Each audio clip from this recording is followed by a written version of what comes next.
आओ सुनते हाँ महाराणी जिंदा दा अगला भाग। सरदार जवाहर सिंह दे मारे जाण नाल सिख सरदारां दे दिल ते इन्ना भै बैठ गया कि फिर वजीर बनन दी हामी कोई ना भरे। फौज इन्नी आपहुदरी हो गई सी कि ओदे हत्थों किसे दा भी कतल कराया जा सकदा सी। फौज नूं काबू रखना हर एक अपनी शक्ति तो बाहर समझदा सी। राजा ध्यान सिंह डोगरे दे वड्डे भरा राजा गुलाब सिंह नूं वजीर बनन वास्ते कहा गया, पर उन्हें वडेरी उम्र होण दे बहाने ना कर दित्ती। फिर लाल सिंह, तेज सिंह आदि कुछ होर सरदारां नूं भी कहा गया, पर हामी किसे ना भरी। अंत महाराणी जिंद कौरां ने सारी ताकत अपने हत्थ च लै लई ते पंचायत बना के ओदी मदद नाल राज करन लगी। पंचायत दे सिर करदे मैंबर दीवान दीनानाथ, भाई राम सिंह, मिसर लाल सिंह आदि सन। भगत राम ते फकीर नूरदीन तनख्वाह वंडण ते लाए गए। छोटी जही जिंदा ने नूर जहां बेगम दी कहानी पढ़ के कदे किया सी, मैं भी राज करांगी। ओनू राज करन दा समा तां मिल गया, पर बड़े महंगे मुੱਲ। जिंदा बारे लेडी लागन लिखदी है, महाराणी जिंदा अपने पुत्र दी बालक अवस्था विच उसदी प्रतिपालिका बनी। ਉਹ ਲਾਇਕ ਤੇ ਪੱਕੇ ਇਰਾਦੇ ਵਾਲੀ ਇਸਤਰੀ ਸੀ। ਉਸਦਾ ਪੰਚਾਇਤਾਂ ਵਿੱਚ ਬੜਾ ਅਸਰ ਸੀ। ਉਹ ਨੀਤੀ ਨੂੰ ਸਮਝਣ ਵਾਲੀ ਤੇ ਵੱਡੇ ਹੌਸਲੇ ਵਾਲੀ ਸੀ। ਇਹੋ ਜਿਹੀ ਹਿੰਮਤ ਵਾਲੀ ਜਿੰਦਾ ਰਾਜ ਦੀ ਮਾਲਕ ਬਣੀ, ਪਰ ਅਫਸੋਸ ਉਸ ਵੇਲੇ ਪੰਜਾਬ ਰਾਜ ਅੰਦਰੋਂ ਅਸਲੋਂ ਖੋਖਲਾ ਹੋ ਚੁੱਕਾ ਸੀ। ਉਸਦੇ ਵੱਡੇ ਵੱਡੇ ਸਰਦਾਰ ਸਾਜ਼ਿਸ਼ਾਂ ਦੇ ਪੁਤਲੇ ਬਣ ਚੁੱਕੇ ਸਨ। ਪੰਡਤ ਲਾਲ ਸਿੰਘ ਤੇ ਤੇਜ ਸਿੰਘ ਤਾਕਤ ਹਾਸਲ ਕਰਨਾ ਚਾਹੁੰਦੇ ਸਨ, ਸਗੋਂ ਤਾਕਤ ਦੇ ਡਾਢੇ ਭੁੱਖੇ ਸਨ। ਪਰ ਸਿੱਖ ਫੌਜ ਨੂੰ ਕਾਬੂ ਕਰਨ ਦੀ ਹਿੰਮਤ ਉਹਨਾਂ ਵਿੱਚ ਨਹੀਂ ਸੀ। ਅੰਤ ਉਹਨਾਂ ਇੱਕ ਰਾਹ ਲੱਭ ਲਿਆ। ਉਹਨਾਂ ਅੰਦਰ ਖਾਤੇ ਅੰਗਰੇਜ਼ ਅਫਸਰਾਂ ਨਾਲ ਗੰਢੀ ਸਾਜ਼ਿਸ਼ ਇਹ ਬਣਾਈ ਗਈ ਕਿ ਖਾਲਸਾ ਫੌਜ ਨੂੰ ਅੰਗਰੇਜ਼ਾਂ ਨਾਲ ਟਕਰਾ ਕੇ ਮਰਵਾ ਦਿੱਤਾ ਜਾਏ ਤੇ ਫਿਰ ਅੰਗਰੇਜ਼ਾਂ ਦੀ ਛਤਰ ਛਾਇਆ ਥੱਲੇ ਪੰਜਾਬ ਦੀ ਵਜ਼ਾਰਤ ਸੰਭਾਲੀ ਜਾਏ। ਇਹ ਗੋਂਦ ਅਤ ਘਿਨਾਉਣੀ ਤੇ ਦੇਸ਼ ਧਰੋਹ ਦੇ ਬਰਾਬਰ ਸੀ, ਪਰ ਰਾਜਸੀ ਤਾਕਤ ਦੇ ਭੁੱਖੇ ਲੀਡਰ ਸਭ ਕੁਝ ਕਰਨ ਵਾਸਤੇ ਤਿਆਰ ਹੋ ਜਾਂਦੇ ਹਨ। ਅੰਗਰੇਜ਼ੀ ਸਰਕਾਰ ਦੀ ਬਦਲੀ ਹੋਈ ਪਾਲਿਸੀ ਨੇ ਪੰਜਾਬੀਆਂ ਦਾ ਨੱਕ ਵਿੱਚ ਦਮ ਕੀਤਾ ਹੋਇਆ ਸੀ। ਅੰਗਰੇਜ਼ ਕਰਮਚਾਰੀਆਂ ਦੀਆਂ ਵਧੀਕੀਆਂ ਤੋਂ ਖਾਲਸਾ ਫੌਜਾਂ ਚਿੜੀਆਂ ਬੈਠੀਆਂ ਸਨ। ਲਾਲ ਸਿੰਘ, ਤੇਜ ਸਿੰਘ ਨੇ ਇਸ ਬੇਚੈਨ ਹਾਲਤ ਦਾ ਫਾਇਦਾ ਉਠਾ ਕੇ ਫੌਜਾਂ ਨੂੰ ਸਗੋਂ ਭੜਕਾ ਦਿੱਤਾ। ਸਿੱਖ ਸਿਪਾਹੀਆਂ ਨੂੰ ਯਕੀਨ ਹੋ ਗਿਆ ਕਿ ਹੁਣ ਲੜਾਈ ਤੋਂ ਬਿਨਾਂ ਹੋਰ ਕੋਈ ਚਾਰਾ ਨਹੀਂ। ਜਿੰਦਾ ਇਸ ਲੜਾਈ ਦੇ ਸਖਤ ਖਿਲਾਫ ਸੀ। ਉਹ ਕਹਿੰਦੀ ਸੀ, ਦਲੀਪ ਸਿੰਘ ਅਜੇ ਬਾਲਕ ਹੈ, ਸਾਡਾ ਆਪਣਾ ਘਰ ਪਾਟਾ ਹੋਇਆ ਹੈ, ਬਹੁਤੇ ਜਰਨੈਲ ਰਾਜ ਭਗਤ ਨਹੀਂ ਹਨ। ਇਸ ਹਾਲਤ ਵਿੱਚ ਅਸੀਂ ਅੰਗਰੇਜ਼ ਨਾਲ ਲੜ ਕੇ ਜਿੱਤ ਨਹੀਂ ਸਕਾਂਗੇ, ਸੋ ਸਾਨੂੰ ਅਜੇ ਅੰਗਰੇਜ਼ ਨਾਲ ਨਹੀਂ ਲੜਨਾ ਚਾਹੀਦਾ। ਸਰਦਾਰ ਸ਼ਾਮ ਸਿੰਘ ਅਟਾਰੀ ਵਰਗੇ ਕੁਝ ਸਮਝਦਾਰ ਸਰਦਾਰ ਜਿੰਦਾਂ ਦੀ ਰਾਏ ਨਾਲ ਸਹਿਮਤ ਸਨ, ਪਰ ਜੋਸ਼ੀਲਾ ਧੜਾ ਉਹਨਾਂ ਨੂੰ ਬੁਜ਼ਦਿਲ, ਪਿਛਾਂ ਖਿੱਚੂ ਤੇ ਨਾ ਜਾਣੇ ਕੀ ਕੁਝ ਕਹਿਣ ਲੱਗ ਪਿਆ। ਉਹ ਲੋਕ ਆਮ ਜਨਤਾ ਵਿੱਚ ਕਹਿਣ ਲੱਗ ਪਏ, ਇਹ ਲੋਕ ਲੜਾਈ ਤੋਂ ਰੋਕਣ ਵਾਲੇ ਕਾਇਰ ਹਨ, ਇਹਨਾਂ ਨੂੰ ਗੁਰੂ ਉੱਤੇ ਭਰੋਸਾ ਨਹੀਂ ਰਿਹਾ, ਇਹ ਬੇਮੁਖ ਹੋ ਗਏ ਹਨ। ਅਸੀਂ ਪੰਥ ਦੀ ਖਾਤਰ ਅੰਗਰੇਜ਼ ਨਾਲ ਜ਼ਰੂਰ ਲੜਾਂਗੇ, ਗੁਰੂ ਸਾਡੇ ਵੱਲ ਹੈ ਤੇ ਗੁਰੂ ਦਾ ਪੰਥ ਜ਼ਰੂਰ ਜਿੱਤੇਗਾ। ਮੁੱਕਦੀ ਗੱਲ ਜਿੰਦਾਂ ਦੀ ਉਸ ਵੇਲੇ ਕਿਸੇ ਨਾ ਮੰਨੀ। ਲਾਲ ਸਿੰਘ ਦਾ ਧੜਾ ਸ਼ੇਰੇ ਪੰਜਾਬ ਦੀ ਸਮਾਧ ਉੱਤੇ ਇਕੱਠਾ ਹੋਇਆ। ਫੌਜਾਂ ਸਾਹਮਣੇ ਉਹਨਾਂ ਬੜੀਆਂ ਜੋਸ਼ੀਲੀਆਂ ਤਕਰੀਰਾਂ ਕੀਤੀਆਂ ਤੇ ਅੰਤ 17 ਨਵੰਬਰ 1845 ਈਸਵੀ ਨੂੰ ਅੰਗਰੇਜ਼ਾਂ ਵਿਰੁੱਧ ਲੜਾਈ ਦਾ ਐਲਾਨ ਕਰ ਦਿੱਤਾ। ਉਸ ਵੇਲੇ ਲਾਲ ਸਿੰਘ ਨੂੰ ਵਜ਼ੀਰ ਤੇ ਤੇਜ ਸਿੰਘ ਨੂੰ ਫੌਜ ਦਾ ਸੈਨਾਪਤੀ ਬਣਾਇਆ ਗਿਆ। ਇਹ ਦੋਵੇਂ ਅਹੁਦੇ ਕੰਮ ਚਲਾਊ ਸਨ। 30,000 ਸਿੱਖ ਫੌਜ ਨੂੰ ਨਾਲ ਲੈ ਕੇ ਦੋਵੇਂ ਪੰਡਤ ਦਰਿਆ ਸਤਲੁਜ ਟੱਪ ਪਏ। ਅੰਗਰੇਜ਼ਾਂ ਤੇ ਸਿੱਖਾਂ ਦੀਆਂ ਸਤਲੁਜ ਕੰਢੇ 5 ਲੜਾਈਆਂ ਹੋਈਆਂ। ਸਿੱਖ ਸਿਪਾਹੀਆਂ ਨੇ ਲੜਨ ਵਿੱਚ ਬਹਾਦਰੀ ਵੱਲੋਂ ਅਖੀਰ ਕਰ ਦਿੱਤੀ, ਪਰ ਉਹਨਾਂ ਦੇ ਆਗੂ ਵੈਰੀ ਨਾਲ ਰਲੇ ਹੋਏ ਸਨ। ਸੋ ਲਾਲ ਸਿੰਘ ਆਦਿ ਦੀ ਗੱਦਾਰੀ ਦਾ ਸਦਕਾ ਸਿੱਖ ਇਹ ਜੰਗ ਹਾਰ ਗਏ। ਮਹਾਰਾਣੀ ਜਿੰਦ ਕੌਰਾਂ ਤੇ ਸਰਦਾਰ ਸ਼ਾਮ ਸਿੰਘ ਅਟਾਰੀ ਆਦਿ ਦੇਸ਼ ਭਗਤਾਂ ਨੇ ਹਰ ਕੁਰਬਾਨੀ ਕੀਤੀ, ਪਰ ਗੱਦਾਰਾਂ ਦੀ ਖੋਟੀ ਕਰਤੂਤ ਨੇ ਅੰਤ ਬੇੜਾ ਡੋਬ ਹੀ ਦਿੱਤਾ। ਲੋਕਾਂ ਵਿੱਚ ਇਸ ਲੜਾਈ ਦਾ ਚਰਚਾ ਸ਼ੁਰੂ ਹੋਇਆ ਤਾਂ ਦੇਸ਼ ਧਰੋਹੀਆਂ ਨੇ ਸਾਰੇ ਦੋਸ਼ ਮਹਾਰਾਣੀ ਜਿੰਦਾ ਸਿਰ ਥੱਪਣੇ ਸ਼ੁਰੂ ਕਰ ਦਿੱਤੇ। ਉਦੋਂ ਦੀਆਂ ਉਡਾਈਆਂ ਹੋਈਆਂ ਝੂਠੀਆਂ ਅਫਵਾਹਾਂ ਅਜੇ ਤੱਕ ਅਨਪੜ੍ਹ ਤੇ ਇਤਿਹਾਸ ਤੋਂ ਅਣਜਾਣ ਲੋਕਾਂ ਵਿੱਚ ਚੱਲੀਆਂ ਆ ਰਹੀਆਂ ਨੇ। ਅਖੇ ਜਿੰਦਾ ਨੇ ਸਿੱਖਾਂ ਨੂੰ ਭੜਕਾ ਕੇ ਅੰਗਰੇਜ਼ਾਂ ਵਿਰੁੱਧ ਲੜਾਈ ਸ਼ੁਰੂ ਕਰਾਈ। ਜਿੰਦਾ ਨੇ ਸਿੱਖ ਫੌਜਾਂ ਵਿਰੁੱਧ ਅੰਗਰੇਜ਼ਾਂ ਨੂੰ ਚਿੱਠੀਆਂ ਲਿਖੀਆਂ। ਜਿੰਦਾ ਨੇ ਸਭਰਾਵਾਂ ਦੇ ਮੈਦਾਨ ਵਿੱਚ ਬਾਰੂਦ ਦੀ ਥਾਂ ਸਰੋਂ ਦੀਆਂ ਬੋਰੀਆਂ ਭੇਜ ਦਿੱਤੀਆਂ। ਇਹਨਾਂ ਕਾਰਨਾਂ ਕਰਕੇ ਸਿੱਖ ਹਾਰ ਗਏ। ਪਰ ਉਸ ਵੇਲੇ ਦੇ ਇਤਿਹਾਸਕਾਰ ਸਾਰੀਆਂ ਗਵਾਹੀਆਂ ਇਸ ਦੇ ਉਲਟ ਦਿੰਦੇ ਹਨ। ਮੈਕਗ੍ਰੇਗਰ ਲਿਖਦਾ ਹੈ, ਜਿੰਦਾ ਇਸ ਲੜਾਈ ਦੇ ਹੱਕ ਵਿੱਚ ਨਹੀਂ ਸੀ, ਭਾਵ ਅੰਗਰੇਜ਼ਾਂ ਨਾਲ ਲੜਾਈ ਛੇੜਨਾ ਨਹੀਂ ਸੀ ਚਾਹੁੰਦੀ। ਸਮਿਥ ਲਿਖਦਾ ਹੈ, ਵਾਧਾ ਸਾਰਾ ਅੰਗਰੇਜ਼ਾਂ ਦਾ ਸੀ, ਸੁਲ੍ਹਾ ਅੰਗਰੇਜ਼ਾਂ ਨੇ ਤੋੜੀ ਸੀ। ਅੰਗਰੇਜ਼ਾਂ ਦੀਆਂ ਵਧੀਕੀਆਂ ਦੇ ਕਾਰਨ ਸਿੱਖ ਲੜਨ ਵਾਸਤੇ ਮਜਬੂਰ ਹੋ ਗਏ ਸਨ। ਅੰਗਰੇਜ਼ਾਂ ਦੇ ਪੋਲੀਟੀਕਲ ਏਜੰਟ ਬਰਾਡਫੁੱਟ ਦਾ ਨਾਇਬ ਕੈਪਟਨ ਨਿਕਲਸਨ ਲਿਖਦਾ ਹੈ, ਲਾਲ ਸਿੰਘ ਦੀਆਂ ਚਿੱਠੀਆਂ ਮੇਰੇ ਕੋਲ ਆਉਂਦੀਆਂ ਰਹੀਆਂ, ਜਿਨ੍ਹਾਂ ਵਿੱਚ ਅੰਗਰੇਜ਼ਾਂ ਦਾ ਵਫਾਦਾਰ ਮਿੱਤਰ ਰਹਿਣ ਦਾ ਭਰੋਸਾ ਦਵਾਇਆ ਹੁੰਦਾ ਸੀ। ਕਨਿੰਗਮ ਲਿਖਦਾ ਹੈ, ਸਿੱਖਾਂ ਦੇ ਬਾਰੂਦ ਨੂੰ ਤਬਾਹ ਕਰਨ ਵਾਲਾ ਪੰਡਤ ਤੇਜ ਸਿੰਘ ਹੈ। ਮੁੱਕਦੀ ਗੱਲ, ਜਿਹੜੇ ਗੁਨਾਹ ਲਾਲ ਸਿੰਘ ਤੇਜ ਸਿੰਘ ਆਪ ਕਰਦੇ, ਉਹ ਵਿਚਾਰੀ ਜਿੰਦਾਂ ਦੇ ਸਿਰ ਮੜ ਦਿੰਦੇ ਰਹੇ ਸਨ। ਅਸਲੀਅਤ ਕੀ ਹੈ? ਲਾਲ ਸਿੰਘ ਤੇਜ ਸਿੰਘ ਨੇ ਅੰਦਰ ਖਾਨੇ ਅੰਗਰੇਜ਼ਾਂ ਨਾਲ ਗੰਢ ਕੇ ਫੇਰ ਲੜਾਈ ਛੇੜੀ। ਉਹ ਅੰਗਰੇਜ਼ਾਂ ਨੂੰ ਹਰ ਤਰ੍ਹਾਂ ਦੀਆਂ ਖਬਰਾਂ ਭੇਜਦੇ ਰਹੇ ਤੇ ਉਹਨਾਂ ਦੇ ਹੁਕਮ ਅਨੁਸਾਰ ਕੰਮ ਕਰਦੇ ਰਹੇ।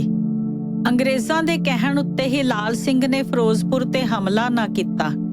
ਮੁਦਕੀ ਤੇ ਫੇਰੂ ਸ਼ਹਿਰ ਦੇ ਮੈਦਾਨ ਵਿੱਚੋਂ ਉਹ ਉਸ ਵੇਲੇ ਨੱਸ ਉੱਠਿਆ ਜਦ ਸਿੱਖ ਫੌਜਾਂ ਜਿੱਤ ਜਾਣ ਵਾਲੀਆਂ ਸਨ। ਸਭਰਾਵਾਂ ਦੀ ਲੜਾਈ ਤੋਂ ਪਹਿਲਾਂ ਉਹਨੇ ਆਪਣੇ ਮੋਰਚੇ ਦਾ ਨਕਸ਼ਾ ਤੇ ਫੌਜੀ ਭੇਤ ਅੰਗਰੇਜ਼ਾਂ ਨੂੰ ਭੇਜ ਦਿੱਤੇ। ਲਾਲ ਸਿੰਘ ਤੇਜ ਸਿੰਘ ਬਿਨਾਂ ਕਾਰਨ ਮੈਦਾਨ ਵਿੱਚੋਂ ਨੱਸ ਗਏ। ਸਤਲੁਜ ਉੱਤੇ ਬੱਧਾ ਹੋਇਆ ਬੇੜੀਆਂ ਦਾ ਪੁਲ ਤੇਜ ਸਿੰਘ ਨੇ 2 ਬੇੜੀਆਂ ਡੋਬ ਕੇ ਤੋੜ ਦਿੱਤਾ ਤਾਂ ਕਿ ਹਾਰੀ ਹੋਈ ਸਿੱਖ ਫੌਜ ਜਿਉਂਦੀ ਬਚ ਕੇ ਨਾ ਨਿਕਲ ਸਕੇ। ਬਾਰੂਦ ਦੇ ਥਾਂ ਤੇਜ ਸਿੰਘ ਨੇ ਸਰੋਂ ਤੇ ਰੇਤ ਦੀਆਂ ਪੇਟੀਆਂ ਭਰ ਕੇ ਭੇਜ ਦਿੱਤੀਆਂ। ਤੇ ਤੀਸਰਾ ਸੀ ਡੋਗਰਾ ਰਾਜਾ ਗੁਲਾਬ ਸਿੰਘ। ਅਲੀਵਾਲ ਦੀ ਲੜਾਈ ਪਿੱਛੋਂ ਉਹ ਵੀ ਫੌਜ ਵਿੱਚ ਆ ਗਿਆ ਸੀ। ਉਹਨੇ ਲਾਰਡ ਹਾਰਡਿੰਗ ਨਾਲ ਗੁਪਤ ਸਮਝੌਤਾ ਕਰ ਲਿਆ, ਜਿਸ ਦਾ ਭਾਵ ਸੀ ਕਿ ਲੜਾਈ ਵਿੱਚ ਧੋਖੇ ਨਾਲ ਸਿੱਖ ਫੌਜ ਤਬਾਹ ਕਰ ਦਿੱਤੀ ਜਾਵੇ। ਹਾਰੀ ਹੋਈ ਫੌਜ ਨੂੰ ਲਾਹੌਰ ਦਰਬਾਰ ਉਂਝ ਕੱਢ ਦੇਵੇ ਤੇ ਲਾਹੌਰ ਦਰਬਾਰ ਦੇ ਸਰਦਾਰ ਅੰਗਰੇਜ਼ਾਂ ਨਾਲ ਸੁਲ੍ਹਾ ਕਰ ਲੈਣ। ਇਹ ਸਨ ਕਾਰਨ ਸਤਲੁਜ ਕੰਢੇ ਸਿੱਖਾਂ ਦੇ ਹਾਰਨ ਦੇ। 10 ਫਰਵਰੀ ਨੂੰ ਸਭਰਾਵਾਂ ਦੇ ਮੈਦਾਨ ਵਿੱਚ ਸਿੱਖ ਹਾਰੇ ਤੇ 20 ਫਰਵਰੀ ਨੂੰ ਲਾਰਡ ਹਾਰਡਿੰਗ ਨੇ ਲਾਹੌਰ ਵਿੱਚ ਇੱਕ ਦਰਬਾਰ ਕੀਤਾ। ਦਲੀਪ ਸਿੰਘ ਨੂੰ ਰਾਜ ਸਿੰਘਾਸਣ ਤੇ ਬਿਠਾਇਆ ਗਿਆ।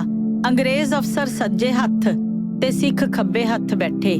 ਇਹ ਹੈ ਫਰਕ ਜਿੱਤਣ ਤੇ ਹਾਰਨ ਵਾਲੀ ਕੌਮ ਦਾ। ਹਾਰਡਿੰਗ ਨੇ ਦਲੀਪ ਸਿੰਘ ਨੂੰ ਸਿੱਖਾਂ ਦਾ ਮਹਾਰਾਜਾ ਮੰਨ ਲਿਆ। ਉਸਦੇ ਮਾਤਹਿਤ ਲਾਲ ਸਿੰਘ ਨੂੰ ਵਜ਼ੀਰ ਤੇ ਤੇਜ ਸਿੰਘ ਨੂੰ ਸੈਨਾਪਤੀ ਥਾਪਿਆ। ਹਾਰਡਿੰਗ ਦੇ ਕਹਿਣ ਉੱਤੇ ਰਾਜਾ ਗੁਲਾਬ ਸਿੰਘ ਨੇ ਕੋਹਿਨੂਰ ਹੀਰਾ ਲਿਆ ਕੇ ਵਿਖਾਇਆ, ਜੋ ਹਾਰਡਿੰਗ ਨੇ ਆਪਣੇ ਹੱਥੀਂ ਸਾਰੇ ਅੰਗਰੇਜ਼ ਅਫਸਰਾਂ ਨੂੰ ਦਿਖਾਇਆ। 9 ਮਾਰਚ 1846 ਈਸਵੀ ਨੂੰ ਲਾਹੌਰ ਦਰਬਾਰ ਤੇ ਅੰਗਰੇਜ਼ ਸਰਕਾਰ ਵਿੱਚ ਸੁਲ੍ਹਾ ਹੋਈ। ਇਸ ਅਹਿਦਨਾਮੇ ਅਨੁਸਾਰ ਬਿਆਸ ਤੋਂ ਚੜ੍ਹਦੇ ਪਾਸੇ ਦਾ ਸਾਰਾ ਇਲਾਕਾ ਸਿੱਖਾਂ ਨੇ ਅੰਗਰੇਜ਼ਾਂ ਨੂੰ ਦੇ ਦਿੱਤਾ। ਨਾਲ ਹੀ ਜੰਗ ਦੇ ਹਰਜਾਨੇ ਵਜੋਂ ਸਿੱਖਾਂ ਨੇ 1.5 ਕਰੋੜ ਰੁਪਇਆ ਦੇਣਾ ਮੰਨਿਆ। ਉਸ ਵਿੱਚੋਂ 50 ਲੱਖ ਨਗਦ ਦਿੱਤਾ ਤੇ 1 ਕਰੋੜ ਬਦਲੇ ਉਹਨਾਂ ਜੰਮੂ ਕਸ਼ਮੀਰ ਦਾ ਇਲਾਕਾ ਦੇ ਦਿੱਤਾ। ਰਾਜਾ ਗੁਲਾਬ ਸਿੰਘ ਨੇ ਸਿੱਖਾਂ ਦੀ ਲੜਾਈ ਵਿੱਚ ਅੰਗਰੇਜ਼ਾਂ ਦੀ ਬਹੁਤ ਸੇਵਾ ਕੀਤੀ ਸੀ। ਅੰਗਰੇਜ਼ਾਂ ਨੇ ਉਸ ਤੋਂ 75 ਲੱਖ ਰੁਪਏ ਲੈ ਕੇ ਜੰਮੂ ਕਸ਼ਮੀਰ ਉਸ ਨੂੰ ਦੇ ਦਿੱਤਾ। ਉਹ ਉੱਥੋਂ ਦਾ ਮਹਾਰਾਜਾ ਬਣ ਗਿਆ। 11 ਮਾਰਚ ਨੂੰ ਕੁਝ ਹੋਰ ਸ਼ਰਤਾਂ ਵਧਾ ਕੇ ਲਾਹੌਰ ਵਿੱਚ ਕੁਝ ਅੰਗਰੇਜ਼ੀ ਫੌਜ 1 ਸਾਲ ਵਾਸਤੇ ਰੱਖੀ ਗਈ। ਇਹ ਪ੍ਰਬੰਧ ਕਰਕੇ ਲਾਰਡ ਹਾਰਡਿੰਗ ਤੇ ਗੱਫ ਲਾਹੌਰ ਛੱਡ ਕੇ ਚਲੇ ਗਏ। ਪਿੱਛੋਂ ਸਿੱਖ ਹਕੂਮਤ ਕਿਹੋ ਜਿਹੀ ਰਹਿ ਗਈ, ਇਸ ਬਾਰੇ ਅੰਗਰੇਜ਼ ਇਤਿਹਾਸਕਾਰ ਮੈਕਗ੍ਰੇਗਰ ਲਿਖਦਾ ਹੈ, ਲਾਹੌਰ ਦੀ ਸਿੱਖ ਹਕੂਮਤ ਅਸਲੀ ਅਰਥਾਂ ਵਿੱਚ ਮਰ ਚੁੱਕੀ ਹੈ। ਵਿਖਾਵੇ ਮਾਤਰ ਉਸ ਵਿੱਚ ਇੱਕ ਬਾਦਸ਼ਾਹ ਹੈ, ਇੱਕ ਵਜ਼ੀਰ ਤੇ ਕੁਝ ਫੌਜ, ਪਰ ਉਹ ਸਾਰੇ ਦੇ ਸਾਰੇ ਅੰਗਰੇਜ਼ੀ ਤਾਕਤ ਦੇ ਆਸਰੇ ਥੱਲੇ ਹਨ। ਮਹਾਰਾਜਾ ਦਲੀਪ ਸਿੰਘ ਇੱਕ ਕਠਪੁਤਲੀ ਹੈ, ਅਸਲੀ ਅਰਥਾਂ ਵਿੱਚ ਜਿਸ ਦੀ ਕੋਈ ਤਾਕਤ ਨਹੀਂ। ਉਹ ਪੂਰੀ ਤਰ੍ਹਾਂ ਅੰਗਰੇਜ਼ਾਂ ਦੇ ਅਧੀਨ ਹੈ। ਸਹੀ ਅਰਥਾਂ ਵਿੱਚ ਇਸ ਵੇਲੇ ਅੰਗਰੇਜ਼ੀ ਹੀ ਪੰਜਾਬ ਦੇ ਹਾਕਮ ਹਨ। ਦੇਸ਼ ਤੇ ਕੌਮ ਨਾਲ ਇੰਨਾ ਵਿਸ਼ਵਾਸਘਾਤ ਕਰਕੇ ਲਾਲ ਸਿੰਘ ਪੰਜਾਬ ਦਾ ਵਜ਼ੀਰ ਬਣਿਆ, ਪਰ ਉਹ ਵਜ਼ੀਰੀ ਉਸ ਨੂੰ ਬਹੁਤਾ ਚਿਰ ਮੰਨਣੀ ਨਾ ਮਿਲੀ। ਰਾਜਾ ਗੁਲਾਬ ਸਿੰਘ ਜੰਮੂ ਦੇ ਵਿਰੁੱਧ ਸਾਜ਼ਿਸ਼ ਕਰਨ ਦੇ ਦੋਸ਼ ਵਿੱਚ 3 ਦਸੰਬਰ 1846 ਈਸਵੀ ਨੂੰ ਲਾਲ ਸਿੰਘ ਨੂੰ ਵਜ਼ਾਰਤ ਤੋਂ ਹਟਾ ਕੇ ਤੇ 2000 ਮਾਹਵਾਰ ਪੈਨਸ਼ਨ ਦੇ ਕੇ ਬਨਾਰਸ ਵਿੱਚ ਨਜ਼ਰਬੰਦ ਕਰ ਦਿੱਤਾ ਗਿਆ। ਇਸ ਤੋਂ ਪਿੱਛੋਂ ਤਾਕਤ ਮਿਸਰ ਤੇਜ ਸਿੰਘ ਦੇ ਹੱਥ ਚਲੀ ਗਈ, ਜੋ ਅੰਗਰੇਜ਼ਾਂ ਦਾ ਸਭ ਤੋਂ ਵੱਡਾ ਪਿੱਠੂ ਸੀ। ਇਹ ਪ੍ਰਬੰਧ ਜਿੰਦਾ ਨੂੰ ਪਸੰਦ ਨਹੀਂ ਸੀ। ਉਧਰੋਂ 1846 ਈਸਵੀ ਦਾ ਸਾਲ ਮੁੱਕਣ ਤੇ ਆ ਰਿਹਾ ਸੀ। ਪਿਛਲੇ ਅਹਿਦਨਾਮੇ ਅਨੁਸਾਰ ਲਾਹੌਰ ਵਿੱਚ ਠਹਿਰੀ ਹੋਈ ਅੰਗਰੇਜ਼ੀ ਫੌਜ ਚਲੀ ਜਾਣੀ ਸੀ। ਲਾਰਡ ਹਾਰਡਿੰਗ ਪੰਜਾਬ ਦੇ ਸਿਰ ਕੋਈ ਨਵਾਂ ਅਹਿਦਨਾਮਾ ਮੜਨਾ ਚਾਹੁੰਦਾ ਸੀ, ਜਿਸ ਰਾਹੀਂ ਉਹ ਇਸ ਰਾਜ ਨੂੰ ਚੰਗੀ ਤਰ੍ਹਾਂ ਕਾਬੂ ਰੱਖ ਸਕੇ। ਹਾਰਡਿੰਗ ਦਾ ਜਾਤੀ ਸਕੱਤਰ ਫਰੈਡਰਿਕ ਕਰੀ ਲਾਹੌਰ ਰਹਿੰਦਾ ਸੀ। ਉਹ ਤੇ ਹੈਨਰੀ ਲਾਰੈਂਸ ਸਿੱਖਾਂ ਨੂੰ ਨਵੀਂ ਸੁਲ੍ਹਾ ਦੇ ਜਾਲ ਵਿੱਚ ਫਸਾਉਣ ਵਾਸਤੇ ਪ੍ਰੇਰ ਰਹੇ ਸਨ। ਉਹਨਾਂ ਨੇ ਸਿੱਖ ਸਰਦਾਰਾਂ ਦੀਆਂ ਜਗੀਰਾਂ ਸਦਾ ਵਾਸਤੇ ਪੱਕੀਆਂ ਕਰ ਦੇਣ ਦਾ ਲਾਲਚ ਦਿੱਤਾ। ਤੇਜ ਸਿੰਘ ਦਾ ਧੜਾ ਨਵੀਂ ਸੁਲ੍ਹਾ ਮੰਨਣ ਦੇ ਹੱਕ ਵਿੱਚ ਹੋ ਗਿਆ। ਜਿੰਦਾ ਅੰਗਰੇਜ਼ਾਂ ਨਾਲ ਕੋਈ ਨਵੀਂ ਸੁਲ੍ਹਾ ਕਰਨ ਦੇ ਵਿਰੁੱਧ ਸੀ। ਉਹਦਾ ਸਭ ਤੋਂ ਵੱਡਾ ਹਮਾਇਤੀ ਉਸ ਵੇਲੇ ਦੀਵਾਨ ਦੀਨਾਨਾਥ ਸੀ। ਉਹ ਦੋਵੇਂ ਸਿੱਖ ਸਰਦਾਰਾਂ ਅਤੇ ਹੋਰ ਅਹਿਲਕਾਰਾਂ ਨੂੰ ਆਪਣੇ ਨਾਲ ਗੰਢਣ ਦੇ ਆਹਰ ਵਿੱਚ ਲੱਗ ਪਏ। ਉਹਨਾਂ ਦੀ ਤਜਵੀਜ਼ ਸੀ ਕਿ ਅੰਗਰੇਜ਼ ਦੀ ਕਿਸੇ ਕਿਸਮ ਦੀ ਸਹਾਇਤਾ ਤੋਂ ਬਿਨਾਂ ਰਾਜ ਚਲਾਇਆ ਜਾਵੇ, ਜਿਸ ਦੀ ਮੋਢੀ ਮਹਾਰਾਣੀ ਜਿੰਦਾ ਹੋਵੇ। ਹੈਨਰੀ ਲਾਰੈਂਸ ਲਿਖਦਾ ਹੈ, ਪਿਛਲੇ 1-2 ਦਿਨਾਂ ਤੋਂ ਰਾਣੀ ਆਪਣਾ ਸਾਰੇ ਦਾ ਸਾਰਾ ਧਨ ਛੋਟੇ ਵੱਡੇ ਸਰਦਾਰਾਂ ਨੂੰ ਆਪਣੇ ਨਾਲ ਮਿਲਾ ਕੇ ਰਾਜ ਦੀ ਸੁਤੰਤਰਤਾ ਦੀ ਇੱਕ ਸਕੀਮ ਵਿੱਚ ਇਕੱਤਰ ਕਰਨ ਵਿੱਚ ਲਾ ਰਹੀ ਹੈ, ਜਿਸ ਨਾਲ ਉਹ ਆਪ ਰਾਜ ਦੀ ਮੋਹਰੀ ਹੋਵੇਗੀ। ਇਸ ਵਿੱਚ ਉਸ ਦਾ ਵੱਡਾ ਸਲਾਹਕਾਰ ਅੰਗਰੇਜ਼ਾਂ ਦਾ ਸਦਾ ਦਾ ਵਿਰੋਧੀ ਰਾਜਾ ਦੀਨਾਨਾਥ ਹੈ। ਸਿੱਖ ਰਾਜ ਵਿੱਚ 2 ਧੜੇ ਹੋ ਗਏ। ਇੱਕ ਮਹਾਰਾਣੀ ਜਿੰਦਾ ਦਾ ਧੜਾ ਸੀ, ਜੋ ਬਿਲਕੁਲ ਅੰਗਰੇਜ਼ਾਂ ਤੋਂ ਖਲਾਸੀ ਪਾਉਣਾ ਚਾਹੁੰਦਾ ਸੀ। ਦੂਜਾ ਤੇਜ ਸਿੰਘ ਦਾ ਧੜਾ ਸੀ, ਜੋ ਹਰ ਕਿਸਮ ਦੀਆਂ ਸ਼ਰਤਾਂ ਮੰਨ ਕੇ ਅੰਗਰੇਜ਼ਾਂ ਨੂੰ ਰੱਖਣਾ ਚਾਹੁੰਦਾ ਸੀ। ਦੋਹਾਂ ਧੜਿਆਂ ਦੀ ਫੁੱਟ ਵੱਧ ਗਈ ਤਾਂ ਕੁਝ ਪਤਵੰਤਿਆਂ ਨੇ ਵਿੱਚ ਪੈ ਕੇ ਉਹਨਾਂ ਦਾ ਸਮਝੌਤਾ ਕਰਾ ਦਿੱਤਾ। ਫੈਸਲਾ ਇਹ ਹੋਇਆ ਕਿ ਅੰਗਰੇਜ਼ੀ ਏਜੰਟ ਤੇ 2 ਪਲਟਣਾ, ਇੱਕ ਰਸਾਲਾ ਤੇ ਇੱਕ ਤੋਪਖਾਨਾ ਬਾਤਰੀ ਕੁਝ ਮਹੀਨਿਆਂ ਲਈ ਹੋਰ ਪੰਜਾਬ ਵਿੱਚ ਰੱਖ ਲਏ ਜਾਣ। ਕਰੀ ਕੋਲੋਂ ਇਹ ਗੱਲ ਸੁਣ ਕੇ ਹਾਰਡਿੰਗ ਬੜਾ ਔਖਾ ਹੋਇਆ। ਉਹ ਪੰਜਾਬ ਨੂੰ ਸਹਾਇਤਾ ਦੇਣ ਦੇ ਬਹਾਨੇ ਕਰੜੀਆਂ ਜੰਜੀਰਾਂ ਵਿੱਚ ਜਕੜਨਾ ਚਾਹੁੰਦਾ ਸੀ। ਉਹਨੇ ਮੋੜਵੀਂ ਡੱਕ ਕੇ ਲਿਖਿਆ, ਐਸੇ ਪ੍ਰਬੰਧ ਦੀ ਸਹਾਇਤਾ ਲਈ ਅੰਗਰੇਜ਼ੀ ਫੌਜ ਦੇਣ ਦੀ ਮੈਂ ਰਜ਼ਾਮੰਦੀ ਨਹੀਂ ਦਿਆਂਗਾ, ਜਿਸ ਉੱਤੇ ਕੋਈ ਭਰੋਸਾ ਨਾ ਕੀਤਾ ਜਾ ਸਕੇ। 2 ਪਿਆਦਾ ਪਲਟਣਾ, ਇੱਕ ਰਸਾਲਾ ਤੇ ਇੱਕ ਤੋਪਖਾਨਾ ਬਾਤਰੀ ਦੀ ਤਜਵੀਜ਼ ਇੰਨੀ ਫਜ਼ੂਲ ਹੈ ਕਿ ਮੈਂ ਇਸ ਨੂੰ ਇਸ ਗੱਲ ਦੇ ਤੁੱਲ ਸਮਝਦਾ ਹਾਂ ਕਿ ਉਹ ਸਾਡੇ ਦਖਲ ਦੇਣ ਦੇ ਬਗੈਰ ਆਪਣਾ ਰਾਜ ਪ੍ਰਬੰਧ ਆਪ ਕਰਨ ਦੀ ਇੱਛਾ ਰੱਖਦੇ ਹਨ। ਮੈਂ ਹੀ ਸਭ ਤੋਂ ਚੰਗੀ ਤਰ੍ਹਾਂ ਇਹ ਫੈਸਲਾ ਦੇ ਸਕਦਾ ਹਾਂ ਕਿ ਲਾਹੌਰ ਵਿੱਚ ਕਿੰਨੀ ਫੌਜ ਰੱਖਣੀ ਯੋਗ ਹੈ।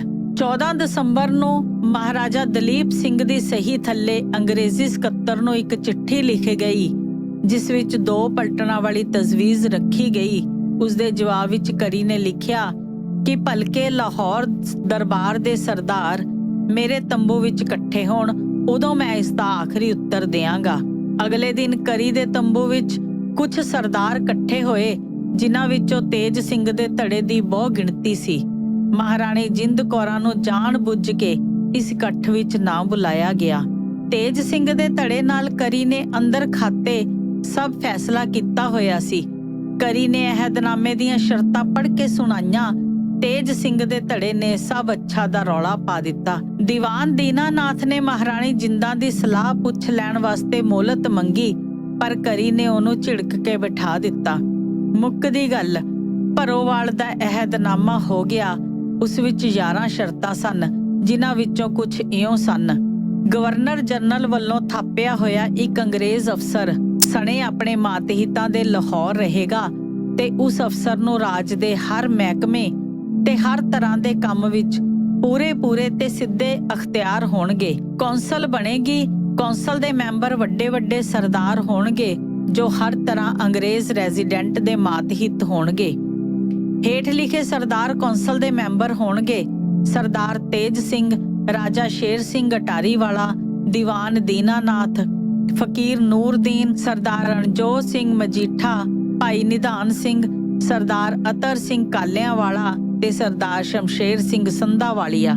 ਗਵਰਨਰ ਜਨਰਲ ਦੇ ਬਣਾਏ ਹੋਏ ਰੈਜ਼ੀਡੈਂਟ ਦੀ ਮਰਜ਼ੀ ਤੋਂ ਬਿਨਾਂ ਇਹਨਾਂ ਥਾਪੇ ਹੋਏ ਮੈਂਬਰਾਂ ਵਿੱਚ ਕੋਈ ਤਬਦੀਲੀ ਨਹੀਂ ਹੋਵੇਗੀ। ਇੱਕ ਅੰਗਰੇਜ਼ੀ ਫੌਜ ਜਿੰਨੀ ਗਵਰਨਰ ਜਨਰਲ ਠੀਕ ਸਮਝੇ ਲਾਹੌਰ ਰਹੇਗੀ। ਸਰਦਾਰ ਦਲੀਪ ਸਿੰਘ ਦੀ ਮਾਤਾ ਮਹਾਰਾਣੀ ਜਿੰਦ ਕੌਰ ਨੂੰ ਉਸਦੇ ਤੇ ਉਸਦੇ ਨੌਕਰਾਂ ਦੇ ਗੁਜ਼ਾਰੇ ਵਾਸਤੇ 2.5 ਲੱਖ ਰੁਪਏ ਸਾਲਾਨਾ ਦਿੱਤੇ ਜਾਣਗੇ। ਉਸ ਰੁਪਏ ਨੂੰ ਖਰਚਣ ਦਾ ਮਹਾਰਾਣੀ ਨੂੰ ਪੂਰਾ ਅਖਤਿਆਰ ਹੋਵੇਗਾ। 4 ਸਤੰਬਰ 1854 ਈਸਵੀ ਨੂੰ ਜਦ ਮਹਾਰਾਜਾ 16 ਸਾਲ ਦਾ ਹੋ ਜਾਵੇਗਾ, ਇਹ ਅਹਿਦਨਾਮਾ ਮੁੱਕ ਜਾਵੇਗਾ। ਮਹਾਰਾਣੀ ਜਿੰਦਾ ਰਾਜ ਦੇ ਹਰ ਤਰ੍ਹਾਂ ਦੇ ਕੰਮਾਂ ਤੋਂ ਵੱਖ ਕਰ ਦਿੱਤੀ ਗਈ। ਹੈਨਰੀ ਲਾਰੈਂਸ ਪੰਜਾਬ ਦਾ ਪਹਿਲਾ ਰੈਜ਼ੀਡੈਂਟ ਬਣਿਆ। ਉਸਦੇ ਹੁਕਮ ਵਿੱਚ ਨਵੀਂ ਬਣੀ ਕੌਂਸਲ ਕੰਮ ਕਰਨ ਲੱਗ ਪਈ। ਗਵਰਨਰ ਜਨਰਲ ਲਾਰਡ ਹਾਰਡਿੰਗ ਤੇ ਰੈਜ਼ੀਡੈਂਟ ਹੈਨਰੀ ਲਾਰੈਂਸ ਦੇ ਦਿਲ ਵਿੱਚ ਜਿੰਦਾਂ ਦੀ ਹੋਂਦ ਕੰਡੇ ਵਾਂਗ ਰੜਕ ਰਹੀ ਸੀ। ਇਹ ਉਹਨਾਂ ਦੀਆਂ ਲਿਖਤਾਂ ਤੋਂ ਸਾਬਤ ਹੋ ਜਾਂਦਾ ਹੈ। ਹਾਰਡਿੰਗ ਲਿਖਦਾ ਹੈ, ਸਾਡੇ ਲਾਹੌਰ ਵਿੱਚ ਕਬਜ਼ਾ ਜਾਰੀ ਰੱਖਣ ਦੇ ਕਿਸੇ ਵੀ ਅਹਿਦਨਾਮੇ ਵਿੱਚ ਇਹ ਸ਼ਰਤ ਹੋਣੀ ਜ਼ਰੂਰੀ ਹੈ ਕਿ ਮਹਾਰਾਣੀ ਦੇ ਹੱਥ ਵਿੱਚ ਕੋਈ ਤਾਕਤ ਨਾ ਰਹੇ। 10 ਦਸੰਬਰ ਨੂੰ ਹਾਰਡਿੰਗ ਫਿਰ ਲਿਖਦਾ ਹੈ, ਮੈਨੂੰ ਨਹੀਂ ਪਤਾ ਕਿ ਕਿਸ ਬਕਾਇਦਾ ਰਸਮ ਅਨੁਸਾਰ ਰਾਣੀ ਕਾਰ ਮੁਖਤਿਆਰ ਬਣੀ ਹੈ। ਮੇਰਾ ਅਨੁਭਵ ਹੈ ਕਿ ਉਹ ਮਹਾਰਾਜੇ ਦੀ ਮਾਤਾ ਤੇ ਪ੍ਰਤਿਪਾਲਿਕਾ ਹੋਣ ਦੀ ਕੁਦਰਤੀ ਤੇ ਅਣਪੁੱਛੀ ਹੈਸੀਅਤ ਵਿੱਚ ਕਾਰ ਮੁਖਤਿਆਰ ਬਣੀ ਹੋਈ ਹੈ। ਜੇ ਸਰਦਾਰ ਤੇ ਅਸੂਖ ਵਾਲੇ ਹਾਕਮ, ਖਾਸ ਕਰਕੇ ਅਟਾਰੀ ਵਾਲੇ ਸਰਦਾਰ, ਮਹਾਰਾਜੇ ਦੀ ਛੋਟੀ ਉਮਰ ਦੇ ਦਿਨਾਂ ਵਿੱਚ ਸਰਕਾਰ ਅੰਗਰੇਜ਼ੀ ਨੂੰ ਉਸਦੇ ਸਰਪ੍ਰਸਤ ਬਣਨ ਲਈ ਪ੍ਰੇਰਨਾ ਭਰੀ ਬੇਨਤੀ ਕਰਨ ਤਾਂ ਚੁੱਪ ਚਪੀਤੇ ਹੀ ਰਾਣੀ ਦੀ ਤਾਕਤ ਖਤਮ ਹੋ ਜਾਏਗੀ, ਕਿਉਂਕਿ ਇਹ ਗੱਲ ਸਾਫ਼ ਤੌਰ ਤੇ ਲਿਖਤ ਵਿੱਚ ਲਿਆਂਦੀ ਜਾਏਗੀ ਕਿ ਨੌਜਵਾਨ ਮਹਾਰਾਜੇ ਦੇ ਸਰਪ੍ਰਸਤ ਦੀ ਹੈਸੀਅਤ ਵਿੱਚ ਅਤੇ ਰਾਜ ਦੇ ਪ੍ਰਬੰਧ ਕਰਨ ਲਈ ਮਹਾਰਾਜੇ ਦੀ ਤਰਫੋਂ ਕਾਰ ਮੁਖਤਿਆਰੀ ਦੇ ਸਾਰੇ ਅਖਤਿਆਰ ਤੇ ਕੰਮ ਸਰਕਾਰ ਅੰਗਰੇਜ਼ੀ ਦੇ ਹੱਥਾਂ ਵਿੱਚ ਹੋਣੇ ਹਨ। ਇਹ ਤਾਂ ਹੋਈ ਅਖਤਿਆਰ ਖੋਣ ਦੀ ਗੱਲ। ਅੱਗੇ ਹੋਰ ਸੁਣੋ। 16 ਦਸੰਬਰ ਨੂੰ ਹਾਰਡਿੰਗ ਲਿਖਦਾ ਹੈ, ਜੇ ਕੋਈ ਗੱਲ ਬਹਿਸ ਵਾਲੀ ਹੈ ਤਾਂ ਉਹ ਹੈ ਰਾਣੀ ਨੂੰ ਬਿਲੇ ਲਾਉਣਾ। ਅਸੀਂ ਇਸ ਗੱਲ ਤੇ ਸਹਿਮਤ ਹਾਂ ਤੇ ਇਹ ਗੱਲ ਬਿਲਕੁਲ ਯੋਗ ਹੈ ਕਿ ਰਾਣੀ ਦੇ ਹੱਥ ਵਿੱਚ ਕਾਰ ਮੁਖਤਿਆਰ ਦੀ ਹੈਸੀਅਤ ਵਿੱਚ ਕੋਈ ਤਾਕਤ ਨਾ ਰਹੇ।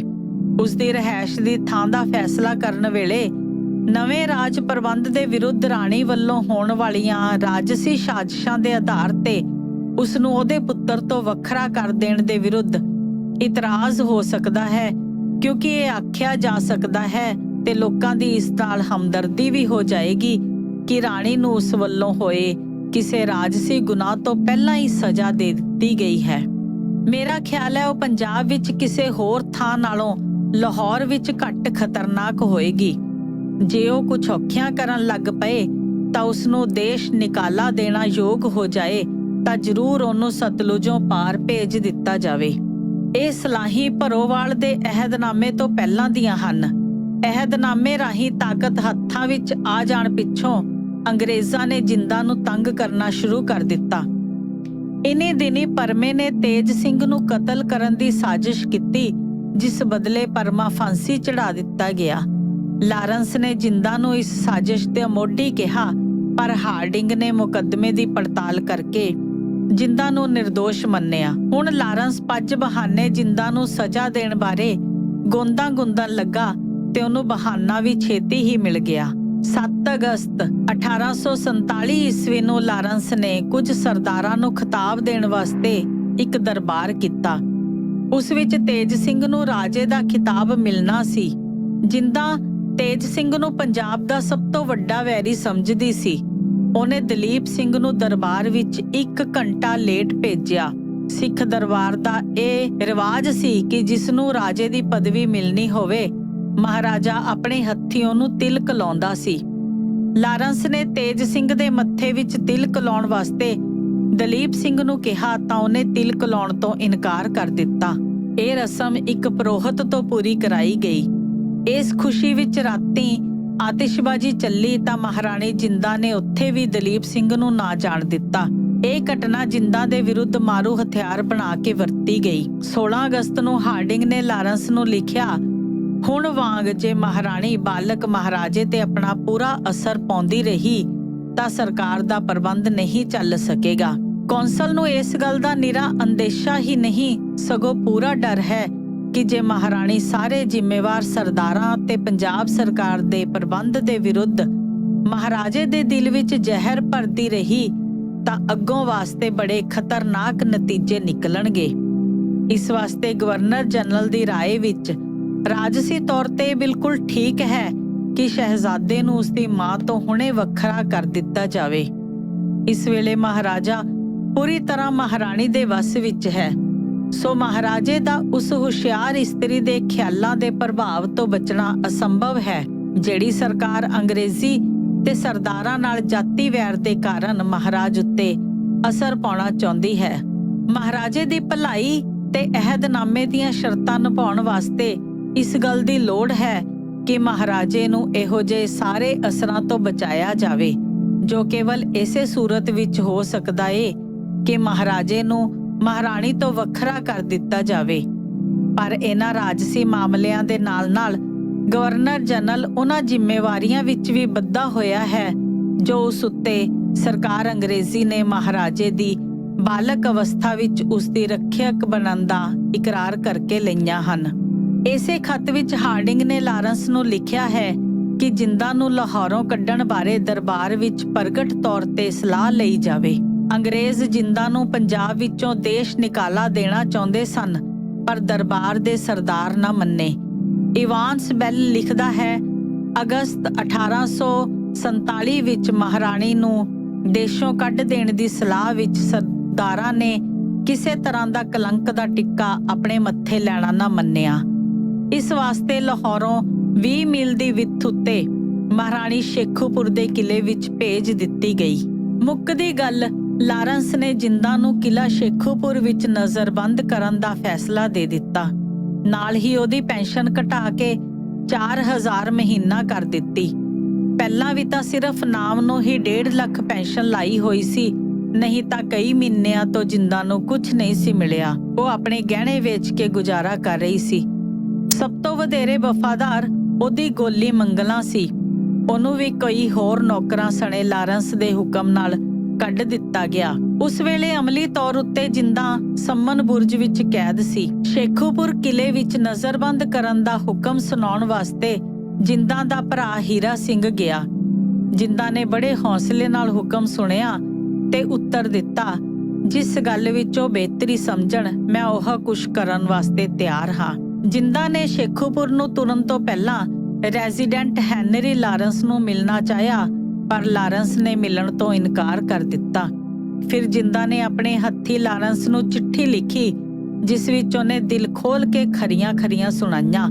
ਅਸਲ ਚਿੱਠੀ ਇਉਂ ਹੈ, ਲਿਖ ਤੁਮ ਬੀਬੀ ਸਾਹਿਬਾ, ਅਲਾਰਨ ਸਾਹਿਬ ਜੋਗ, ਅਸਾਂ ਆਪਣਾ ਸਿਰ ਤੁਹਾਡੇ ਹਵਾਲੇ ਕੀਤਾ ਸੀ, ਤੁਸਾਂ ਨਿਮਕ ਹਰਾਮਾਂ ਦੇ ਪੈਰਾਂ ਵਿੱਚ ਦੇ ਦਿੱਤਾ ਸੋ, ਤੁਸਾਂ ਸਾਡੀ ਮੁਨਸਬੀ ਨਾ ਪਾਈ, ਤੁਹਾਨੂੰ ਜੋ ਚਾਹੀਦਾ ਸੀ ਸੋ ਦਰਿਆਫਤੀ ਕਰਕੇ ਸਾਡੇ ਜੁੰਮੇ ਲੱਗਦਾ ਸੋ ਲਾਂਦੇ। ਨਿਮਕ ਹਰਾਮਾਂ ਦੇ ਕਹੇ ਨਹੀਂ ਸੀ ਲੱਗਣਾ। ਤੁਸਾਂ ਵੱਡੇ ਮਹਾਰਾਜ ਦੀ ਦੋਸਤੀ ਵੱਲ ਵੀ ਨਹੀਂ ਡਿੱਠਾ। ਤੁਸਾਂ ਮੇਰੀ ਆਬਰੂ ਲੋਕਾਂ ਤੋਂ ਲੋਹਾਈਏ।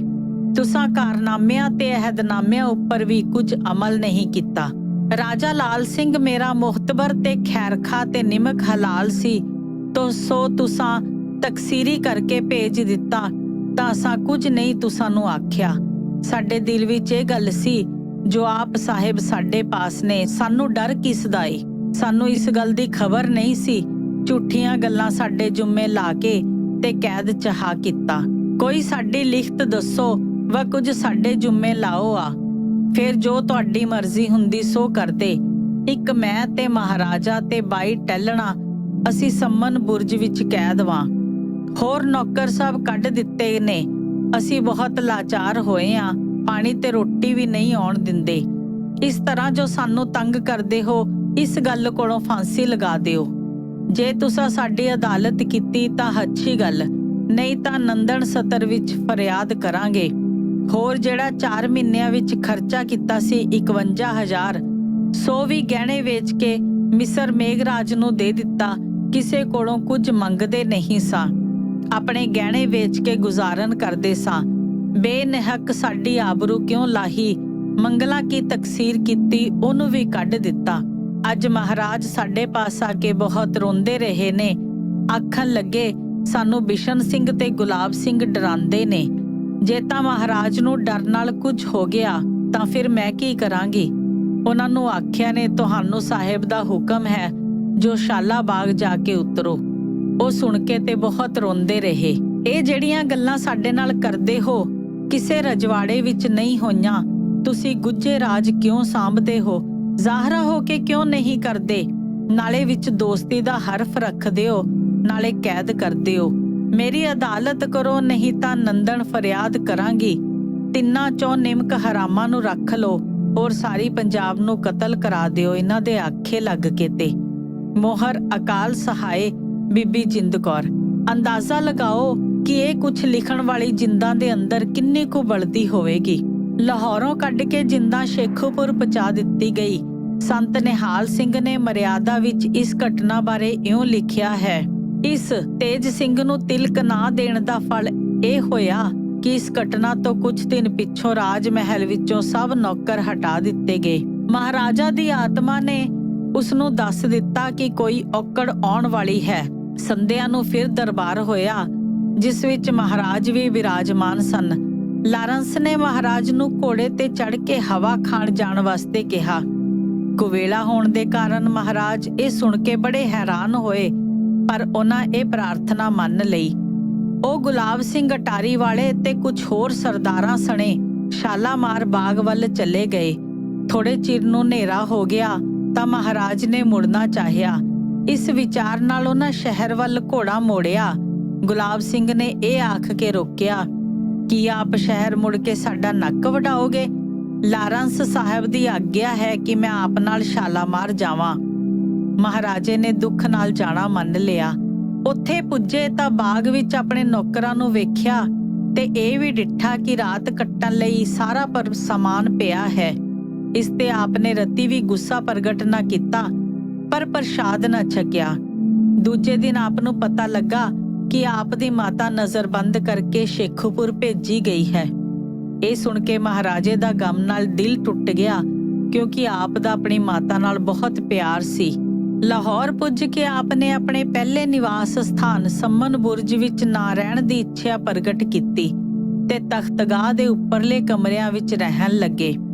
ਕੁਝ ਦਿਨ ਮਗਰੋਂ ਆਪ ਦੀ ਮਾਤਾ ਨੇ ਆਪ ਨੂੰ ਰਾਜੀ ਖੁਸ਼ੀ ਦਾ ਸੁਨੇਹਾ ਘੱਲਿਆ ਤੇ ਆਪ ਲਈ ਕੁਝ ਖਿਡੌਣੇ ਤੇ ਮਠਿਆਈ ਘੱਲੀ। ਮਾਤਾ ਦੀ ਰਾਜੀ ਖੁਸ਼ੀ ਦਾ ਸਮਾਚਾਰ ਪਾ ਕੇ ਆਪ ਨੂੰ ਬੜੀ ਖੁਸ਼ੀ ਹੋਈ, ਪਰ ਇਹ ਸੁਭਾਗ ਵੀ ਆਪ ਨੂੰ ਮੁੜ ਪ੍ਰਾਪਤ ਨਾ ਹੋਇਆ, ਕਿਉਂਕਿ ਰੈਜ਼ੀਡੈਂਟ ਦੀ ਆਗਿਆ ਨਾਲ ਚਿੱਠੀ ਪੱਤਰ ਵੀ ਬੰਦ ਕਰ ਦਿੱਤਾ ਗਿਆ। 19 ਅਗਸਤ ਨੂੰ ਜਿੰਦਾਂ ਸ਼ੇਖੂਪੁਰ ਪੁੱਜੀ।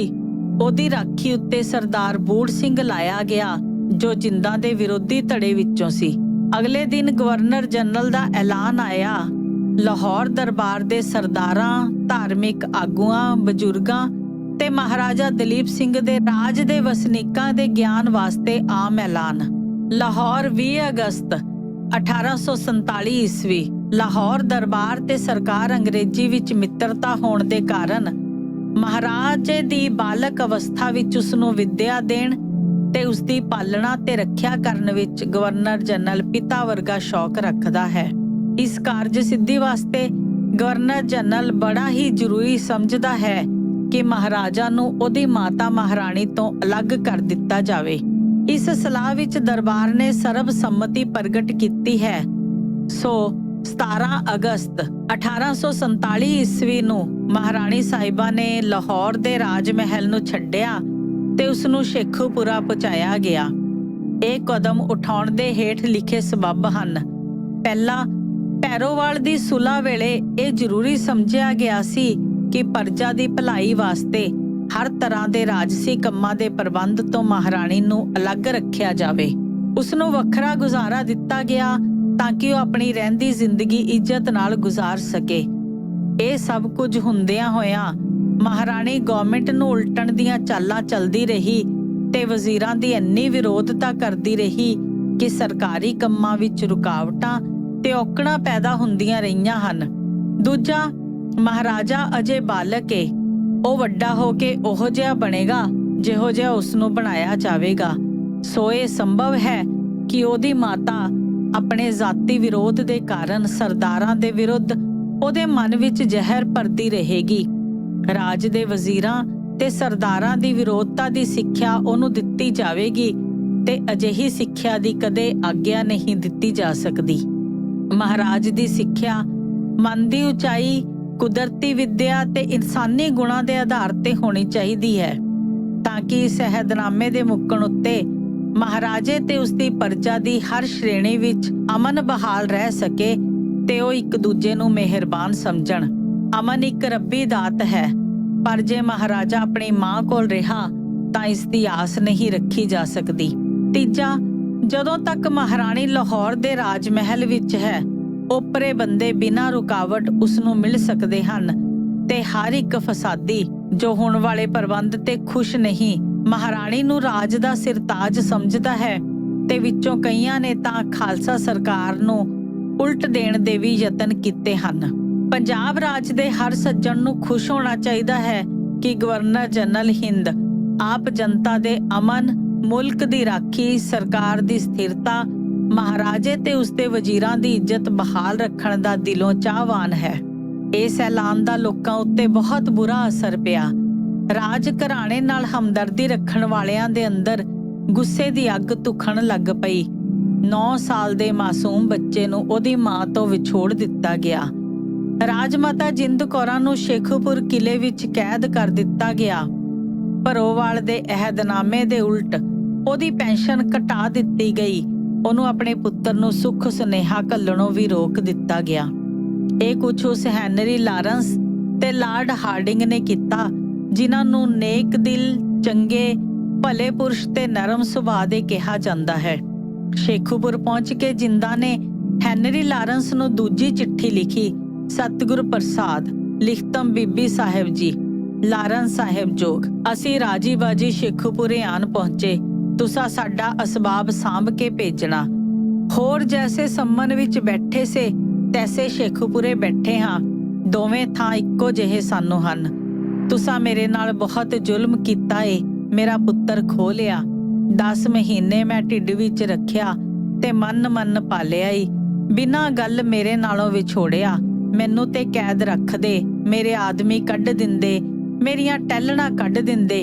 ਜਿਸ ਤਰ੍ਹਾਂ ਵੀ ਤੁਹਾਡੀ ਮਰਜ਼ੀ ਚਾਹੁੰਦੀ ਉਸ ਤਰ੍ਹਾਂ ਮੇਰੇ ਨਾਲ ਕਰਦੇ, ਪਰ ਇੱਕ ਮੇਰੇ ਨਾਲ ਪੁੱਤਰ ਵਿਛੋੜਾ ਨਾ ਕਰਦੇ। ਵਾਸਤਾ ਹੀ ਰੱਬ ਦਾ, ਵਾਸਤਾ ਹੀ ਆਪਣੇ ਬਾਦਸ਼ਾਹ ਦਾ, ਜਿਸ ਦਾ ਨਿਮਕ ਖਾਂਦੇ ਹੋ, ਮੇਰਾ ਪੁੱਤਰ ਮੈਨੂੰ ਮਿਲੇ।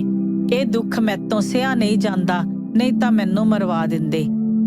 ਪੁੱਤਰ ਮੇਰਾ ਬਹੁਤ ਅਯਾਣਾ ਏ, ਕੁਝ ਕਰਨੇ ਜੋਗਾ ਨਹੀਂ। ਮੈਂ ਬਾਦਸ਼ਾਹੀ ਛੋੜੀ, ਮੈਨੂੰ ਬਾਦਸ਼ਾਹੀ ਦੀ ਕੋਈ ਲੋੜ ਨਹੀਂ।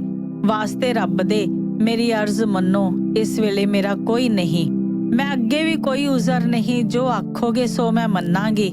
ਮੇਰੇ ਪੁੱਤਰ ਕੋਲ ਕੋਈ ਨਹੀਂ, ਭੈਣ ਭਾਈ ਨਹੀਂ, ਕੋਈ ਚਾਚਾ ਤਾਇਆ ਨਹੀਂ, ਬਾਪ ਇਸਦਾ ਨਹੀਂ। ਇਸਨੂੰ ਕਿਹਦੇ ਹਵਾਲੇ ਕੀਤਾ ਜੇ? ਮੇਰੇ ਨਾਲ ਐਡੀ ਜ਼ੁਲਮੀ ਐਵੇਂ ਜੇ? ਹੋਰ ਮੈਂ ਸ਼ੇਖੂਪੁਰੇ ਰਹਾਂਗੀ, ਮੈਂ ਲਾਹੌਰ ਨਹੀਂ ਜਾਵਾਂਗੀ। ਮੇਰੇ ਪੁੱਤਰ ਨੂੰ ਮੇਰੇ ਕੋਲ ਭੇਜ ਦੇਵੋ। ਮੈਂ ਉਹਨੀ ਦਿਨੀ ਤੁਸਾਂ ਪਾਸ ਆਵਾਂਗੀ ਜਿਸ ਦਿਨ ਦਰਬਾਰ ਲਾਉਣਾ ਹੋਸੀ, ਉਸ ਦਿਨ ਉਸਨੂੰ ਮੈਂ ਭੇਜ ਦਿਆਂਗੀ। ਹੋਰ ਮੇਰੇ ਨਾਲ ਵੀ ਬਹੁਤ ਸੀ ਹੋਈ ਹੈ, ਮੇਰੇ ਪੁੱਤਰ ਨਾਲ ਵੀ ਬਹੁਤ ਸੀ ਹੋਈ ਏ, ਤੇ ਲੋਕਾਂ ਦਾ ਕਿਹਾ ਮੰਨ ਲਿਆ। ਹੁਣ ਬੱਸ ਕਰੋ, ਬਹੁਤੀ ਹੋਈ ਹੈਗੀ। ਠੀਕ ਕਹਿੰਦੇ ਨੇ, ਸਿਆਸਤਦਾਨਾਂ ਦਾ ਕੋਈ ਦਿਲ ਨਹੀਂ ਹੁੰਦਾ, ਕੇਵਲ ਦਿਮਾਗ ਹੁੰਦਾ ਹੈ। ਲਾਰੈਂਸ ਦੀ ਛਾਤੀ ਵਿੱਚ ਵੀ ਕੋਈ ਦਰਦ ਵਾਲਾ ਦਿਲ ਹੁੰਦਾ ਤਾਂ ਦੁਖੀ ਜਿੰਦਾਂ ਦੀ ਇਹ ਚਿੱਠੀ ਪੜ੍ਹ ਕੇ ਜ਼ਰੂਰ ਪੰਗਰ ਪੈਂਦਾ। ਉਹਨੇ ਉੱਤਰ ਵਿੱਚ ਇੰਨਾ ਹੀ ਲਿਖਿਆ ਕਿ ਦਲੀਪ ਸਿੰਘ ਮਾਂ ਨਾਲੋਂ ਵਿਛੜ ਕੇ ਬਹੁਤ ਖੁਸ਼ ਹੈ। ਨਾਲ ਹੀ ਹਾਕਮਾਨਾ ਬੋਲੀ ਵਿੱਚ ਲਾਰੈਂਸ ਨੇ ਕੁਝ ਹਦਾਇਤਾਂ ਲਿਖਣੀਆਂ ਵੀ ਜ਼ਰੂਰੀ ਸਮਝੀਆਂ। ਉਸਦੇ ਉੱਤਰ ਵਿੱਚ ਜਿੰਦਾ ਨੇ ਤੀਜੀ ਚਿੱਠੀ ਲਿਖੀ। सतगुर प्रसाद, लिखतों महारानी साहिबा, मुरालसा आपका पहुंचा, बहुत खुशी हुई कि तुमको याद हूँ। तुमने जो लिखा है महाराजा खुशी सुनकर बहुत दिल खुशी हुआ है। जिस दिन से हम लाहौर से चले आए हैं उस दिन से आज हमने महाराज की खुशी की खबर सुनी है। जो तुमने लिखा है सो सब सच होवेगा और मेरा दिल गवाही नहीं देता कि महाराजा राजी होवे। जिनकी माँ बिछड़ गई होवे वो क्यों कर राजी होवेंगे। महाराज तो बिना ये फल देते हो, एक तो नादान और एक कभी बिछड़े नहीं थे। आप सियाने हो, बुद्धिमान हो, अपने दिल में समझो कि महाराजा किस तरह राजी होंगे। ये जो तुमने लिखा है नजर ऊपर दोस्ती दोनों सरकार के बहुत ख्याल खुशी खातर महाराज का है। जो तुमने महाराज की खुशी खातर रखी है वो सारे जमाने में मशहूर हुई है कि रोते हुए को छीन कर शालाबाग को ले गए और माँ को बाल पकड़कर बाहर निकाल दिया। तुम्हारे दिल में इतना दरेग न आया कि महाराज नादान है क्यों कर रहेगा। तुम्हारे तई इसी इज्जत आबरू की तई रखा था, सो नमक हरामा ने वो इज्जत आबरू भी नहीं रहने दी। एक अफसोस है कि तुमने हमारे जुम्मे समझकर तकसीर नहीं लगाई। निमक हरामियों के कहने पर अमल कर कर देश निकाला दे दिया। जो किया सो सब आपकी नेकनामी हुई है। मेरी इज्जत आबरू और तुम्हारा जबान का सुखन गया। और जो तुमने मेरे साथ किया है ऐसा किसी खूनी के साथ भी नहीं गुजरता है। मैं सब कुछ छोड़कर फकीर हुई थी, सो तुमने फकीर भी नहीं रहने दिए और खर्च से हम बहुत तंग हैं। और बंधु जीत को तुम्हारे पास भेजा है, इसको अपने पास रखना। और आधा असबाब हमारे पास पहुंच गया है, आधा नहीं देते हमको दिलवा दो और खर्च लेकर भेजो। इस चिट्ठी दे अंग्रेजी उलत्थे उत्ते 16 भाद्रों 30 अगस्त 1847 ਦੀ ਤਾਰੀਖ ਦਰਜ ਹੈ। ਇਸ ਦੀ ਬੋਲੀ ਵੀ ਪਹਿਲੀਆਂ ਚਿੱਠੀਆਂ ਨਾਲੋਂ ਵੱਖਰੀ ਤੇ ਉਪਰੀ ਹੈ, ਸ਼ਾਇਦ ਇਸ ਵਾਸਤੇ ਕਿ ਇਹ ਸਰਕਾਰੀ ਮੁਰਾਲਸੇ ਦੇ ਉੱਤਰ ਵਿੱਚ ਲਿਖੀ ਸੀ। ਇਹ ਚਿੱਠੀ ਪੜ੍ਹ ਕੇ ਲਾਰੈਂਸ ਵਧੇਰੇ ਕ੍ਰੋਧਵਾਨ ਹੋ ਗਿਆ। ਜਿੰਦਾਂ ਦੀ ਕੈਦ ਪਹਿਲਾਂ ਨਾਲੋਂ ਸਖਤ ਕਰ ਦਿੱਤੀ ਗਈ। ਚਿੱਠੀ ਪੱਤਰ ਭੇਜਣ ਦੀ ਵੀ ਉਸ ਨੂੰ ਮਨਾਹੀ ਕਰ ਦਿੱਤੀ ਗਈ। ਸਨ 1848 ਦੇ ਆਰੰਭ ਵਿੱਚ ਲਾਰਡ ਹਾਰਡਿੰਗ ਤੇ ਹੈਨਰੀ ਲਾਰੈਂਸ ਦੋਵੇਂ ਬਦਲ ਗਏ। ਉਹਨਾਂ ਦੀ ਥਾਂ ਨਵੇਂ ਹਾਕਮ ਆ ਗਏ। 21 ਜਨਵਰੀ ਨੂੰ ਲਾਰਡ ਡਲਹੌਜ਼ੀ ਨੇ ਗਵਰਨਰ ਜਨਰਲ ਦਾ ਕੰਮ ਸੰਭਿਆ ਤੇ 9 ਮਾਰਚ ਨੂੰ ਫਰੈਡਰਿਕ ਕਰੀ ਲਾਹੌਰ ਦਾ ਰੈਜ਼ੀਡੈਂਟ ਬਣਿਆ। ਉਹਨਾਂ ਦੇ ਆਉਣ ਉੱਤੇ ਜਿੰਦਾਂ ਦੇ ਕਸ਼ਟਾਂ ਵਿੱਚ ਹੋਰ ਵਾਧਾ ਹੋ ਗਿਆ। ਰੈਜ਼ੀਡੈਂਟ ਕਰੀ ਲਾਰੈਂਸ ਨਾਲੋਂ ਵੀ ਵਧੇਰੇ ਸ਼ੱਕੀ ਸੁਭਾਅ ਦਾ ਸੀ।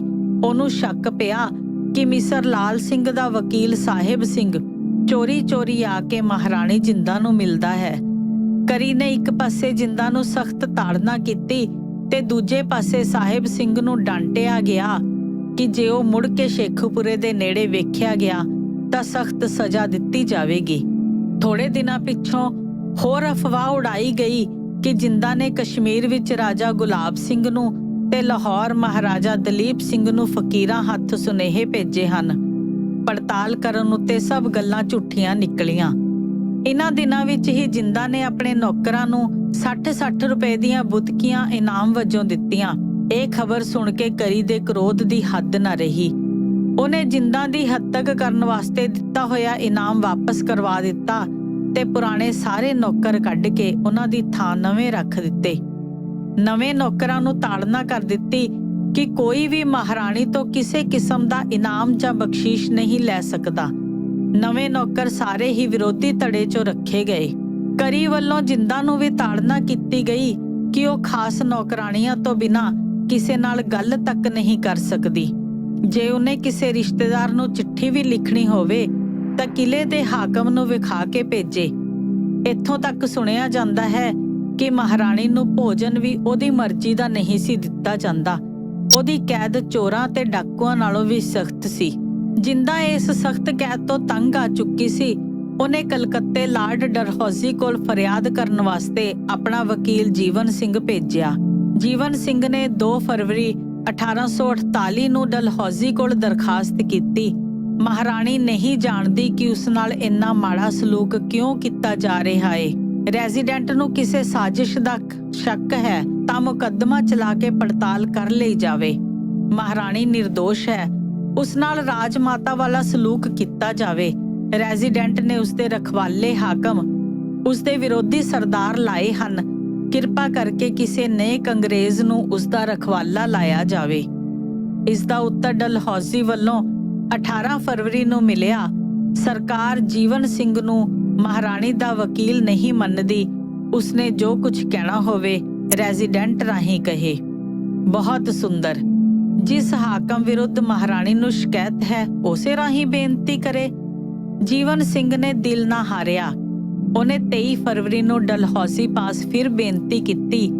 ਆਪਣੇ ਬੀਤ ਚੁੱਕੇ ਮਿੱਤਰ ਮਹਾਰਾਜਾ ਰਣਜੀਤ ਸਿੰਘ ਦੀ ਧਰਮ ਪਤਨੀ ਤੇ ਆਪਣੇ ਆਸਰੇ ਵਿੱਚ ਲਏ ਹੋਏ ਬਾਲਕ ਮਹਾਰਾਜਾ ਦਲੀਪ ਸਿੰਘ ਦੀ ਮਾਤਾ ਨਾਲ ਆਪ ਕੁਝ ਇਨਸਾਫ ਕਰੋ। ਅੱਗੋਂ ਡਲਹੌਜ਼ੀ ਨੇ ਡਾਢੇ ਕੌੜੇ ਸ਼ਬਦਾਂ ਵਿੱਚ ਉੱਤਰ ਦਿੱਤਾ। ਜਿੰਦ ਕੌਰਾਂ ਨੇ ਆਪਣੇ ਆਪ ਨੂੰ ਸੁਰਗਵਾਸੀ ਮਹਾਰਾਜਾ ਰਣਜੀਤ ਸਿੰਘ ਦੀ ਮਹਾਰਾਣੀ ਤੇ ਵਰਤਮਾਨ ਮਹਾਰਾਜਾ ਦਲੀਪ ਸਿੰਘ ਦੀ ਮਾਤਾ ਕਹਿ ਕੇ ਮੇਰੇ ਪਾਸ ਪ੍ਰਾਰਥਨਾ ਕੀਤੀ ਹੈ। ਇਸ ਵਾਸਤੇ ਉਹ ਮੈਥੋਂ ਕਿਸੇ ਕਿਸਮ ਦੀ ਕੋਈ ਆਸ ਨਾ ਰੱਖੇ। ਮਾਨੋ ਰਣਜੀਤ ਸਿੰਘ ਦੀ ਰਾਣੀ ਤੇ ਦਲੀਪ ਸਿੰਘ ਦੀ ਮਾਤਾ ਦੱਸ ਕੇ ਜਿੰਦਾ ਨੇ ਉਹ ਘੋਰ ਪਾਪ ਕੀਤਾ ਹੈ ਜਿਸ ਦੀ ਮਾਫੀ ਡਲਹੌਜ਼ੀ ਦਰਬਾਰ ਵਿੱਚ ਕੋਈ ਨਹੀਂ ਸੀ। ਵਿਚਾਰਾ ਜੀਵਨ ਸਿੰਘ ਨਿਰਾਸ਼ ਹੋ ਕੇ ਵਾਪਸ ਮੁੜ ਗਿਆ। ਅਪ੍ਰੈਲ 1848 ਈਸਵੀ ਵਿੱਚ ਮੁਲਤਾਨ ਬਗਾਵਤ ਹੋ ਗਈ। ਕੁਝ ਨਾਮ ਕੱਟੇ ਸਿਪਾਹੀਆਂ ਨੇ 2 ਅੰਗਰੇਜ਼ ਅਫਸਰ ਕਤਲ ਕਰ ਦਿੱਤੇ। ਬਾਗੀਆਂ ਤੋਂ ਡਰਦਾ ਮੂਲ ਰਾਜ ਵੀ ਉਹਨਾਂ ਨਾਲ ਮਿਲ ਗਿਆ। ਕਰੀ ਤੇ ਡਲਹੌਜ਼ੀ ਨੇ ਜਾਣ ਬੁੱਝ ਕੇ ਉਹ ਬਗਾਵਤ ਨਾ ਦਬਾਈ, ਜਿਸ ਕਰਕੇ ਉਹ ਬਹੁਤ ਵੱਧ ਗਈ। 8 ਮਈ ਨੂੰ ਲਾਹੌਰ ਦੇ ਰੈਜ਼ੀਡੈਂਟ ਤੇ ਹੋਰ ਅੰਗਰੇਜ਼ ਅਫਸਰਾਂ ਦੇ ਵਿਰੁੱਧ ਇੱਕ ਸਾਜ਼ਿਸ਼ ਪਕੜੀ ਗਈ। ਉਸ ਜਿਰਮ ਵਿੱਚ ਜਿੰਦਾ ਦੇ ਵਕੀਲ ਗੰਗਾ ਰਾਮ ਤੇ ਨਾਮ ਕਟੇ ਕਰਨਲ ਕਾਹਨ ਸਿੰਘ ਨੂੰ ਫਾਂਸੀ ਦੀ ਸਜ਼ਾ ਦਿੱਤੀ ਗਈ। ਰੈਜ਼ੀਡੈਂਟ ਨੇ ਉਸ ਸਾਜ਼ਿਸ਼ ਵਿੱਚ ਜਿੰਦਾ ਦਾ ਵੀ ਹੱਥ ਸਮਝਿਆ। ਮਹਾਰਾਣੀ ਨੇ ਅੱਗੋਂ ਉੱਤਰ ਦਿੱਤਾ, ਮੈਂ ਨਿਰਦੋਸ਼ ਹਾਂ। ਖੁੱਲੀ ਅਦਾਲਤ ਵਿੱਚ ਮੁਕੱਦਮਾ ਚਲਾ ਕੇ ਇਸ ਗੱਲ ਦਾ ਇਨਸਾਫ ਕੀਤਾ ਜਾਵੇ। ਰੈਜ਼ੀਡੈਂਟ ਕੋਲ ਮਹਾਰਾਣੀ ਦੇ ਵਿਰੁੱਧ ਕੋਈ ਸਬੂਤ ਨਹੀਂ ਸੀ, ਸੋ ਮੁਕੱਦਮਾ ਚਲਾਉਣ ਵਾਸਤੇ ਤਿਆਰ ਨਾ ਹੋਇਆ। ਇੱਕ ਚਿੱਠੀ ਵਿੱਚ ਉਹਨੇ ਡਲਹੌਜ਼ੀ ਨੂੰ ਲਿਖਿਆ, ਖੁੱਲੇ ਤੌਰ ਤੇ ਰਣਜੀਤ ਸਿੰਘ ਦੀ ਵਿਧਵਾ ਦੇ ਮੁਕੱਦਮੇ ਦਾ ਵਿਚਾਰ ਹੋਣਾ ਪੰਜਾਬ ਦੇ ਲੋਕਾਂ ਨੂੰ ਚੁਭੇਗਾ। ਮੁਕੱਦਮਾ ਚਲਾਉਣਾ ਜਿਸ ਵਿੱਚ ਜਿੰਦਾ ਨੇ ਨਿਰਦੋਸ਼ ਸਾਬਤ ਹੋ ਜਾਣਾ ਸੀ, ਪੰਜਾਬ ਦੇ ਲੋਕਾਂ ਨੂੰ ਚੁਭਣਾ ਸੀ, ਪਰ ਬਿਨਾਂ ਦੋਸ਼ ਸਾਬਤ ਕੀਤੇ ਸਜ਼ਾ ਦੇ ਦੇਣੀ ਕੀ ਨਹੀਂ ਚੁਭਣੀ ਸੀ। ਇਹਨੂੰ ਕਹਿੰਦੇ ਨੇ ਨੀਤੀ। ਬਿਨਾਂ ਕਿਸੇ ਕਸੂਰ ਦੇ ਜਿੰਦ ਕੌਰਾਂ ਨੂੰ ਦੇਸ਼ ਨਿਕਾਲੇ ਦਾ ਹੁਕਮ ਦੇ ਦਿੱਤਾ ਗਿਆ।